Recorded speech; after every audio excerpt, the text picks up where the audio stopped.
Welcome back. In this tutorial, I will show you how to change the gender of your character in PUBG Mobile.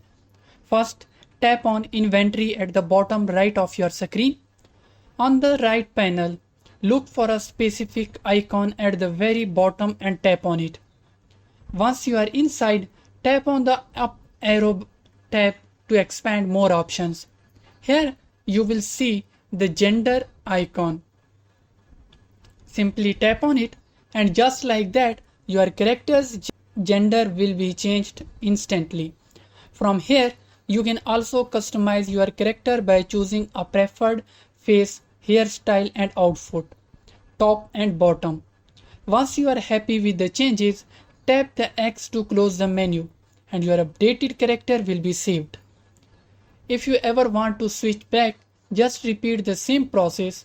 Go to Inventory, tap the icon at the bottom, open the tab, select the gender icon again, and that's it.